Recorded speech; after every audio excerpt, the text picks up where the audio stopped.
നിങ്ങൾ കഴിക്കുന്ന ആഹാരത്തിന്റെ നാലിലൊന്ന് ഭാഗം നിങ്ങളെ ജീവനോടെ നിലനിർത്തുന്നു. ബാക്കി മുക്കാൽ ഭാഗം നിങ്ങളുടെ ഡോക്ടറുടെ ജീവനെയും നിലനിർത്തുന്നു. BC 400-ൽ പിരമിഡുകളുടെ നാട്ടിൽ നിന്നും ഉയർന്ന ഈ പഴയ ഈജിപ്ഷ്യൻ പഴഞ്ചൊല്ല് ആയിരക്കണക്കിന് വർഷങ്ങൾക്ക് ഇപ്പുറവും ഇത്രമേൽ പ്രസക്തമാണെന്ന് ഓർക്കുമ്പോൾ അത്ഭുതം തോന്നാം. ഭക്ഷണം ജീവിതമാർഗത്തിൽ നിന്ന് രോഗമാർഗമായി മാറുന്ന മനുഷ്യ ചരിത്രത്തിലെ ഏറ്റവും വലിയ വൈപരീത്യത്തെയാണ് ഈ വരികൾ തുറന്നു കാട്ടുന്നത്. പ്രാചീന ചരിത്രം പരിശോധിച്ചാൽ ഭക്ഷണം എന്നത് വിശപ്പടക്കാനും അധ്വാനിക്കാനുള്ള ഊർജത്തിനുമുള്ളതായിരുന്നു. ഗ്രീക്ക് വൈദ്യശാസ്ത്രത്തിന്റെ പിതാവായ ഹിപ്പോക്രാറ്റസ് ഭക്ഷണം നിങ്ങളുടെ മരുന്നാകട്ടെ എന്ന് പഠിപ്പിച്ചതും ഇതേ തത്വം തന്നെയാണ്. എന്നാൽ മനുഷ്യൻ കൃഷിയും ഉൽപാദനവും വർദ്ധിപ്പിച്ച് ഭക്ഷണത്തെ ഒരു ആഘോഷമാക്കാൻ തുടങ്ങിയതോടെയാണ് നിയന്ത്രണങ്ങൾ കൈവിട്ടുപോയത്. പ്രകൃതിയോട് ഇണങ്ങി ജീവിച്ച മനുഷ്യൻ സംസ്കരിച്ചതും കൃത്രിമവുമായ രുചികളുടെ അടിമയായി മാറിയതാണ് ഇന്നത്തെ രോഗങ്ങളുടെ മൂലകാരണം.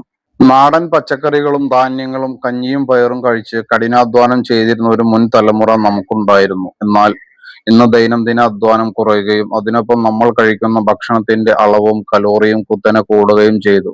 പ്രത്യേകിച്ച് ഇപ്പോഴത്തെ നൈറ്റ് ഫുഡിംഗ് സംസ്കാരം.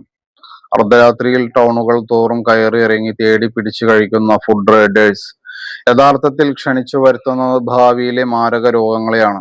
രുചിയുള്ള ഭക്ഷണം കഴിക്കരുത് എന്നല്ല, മറിച്ച് രുചിയുടെ അടിമയാകരുത് എന്നതാണ് പ്രധാനം.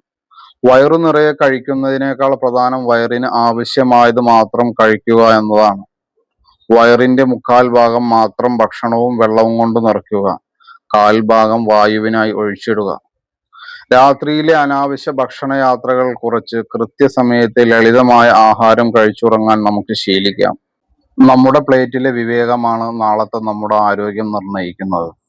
അമിതാഹാരം കൊണ്ട് ഡോക്ടർമാരുടെ വരുമാനം കൂട്ടുന്നതിനേക്കാൾ നല്ലത് അളന്നുള്ള ആഹാരം കൊണ്ട് സ്വന്തം ആയുസ്സും ആരോഗ്യവും വർദ്ധിപ്പിക്കുന്നതല്ലേ.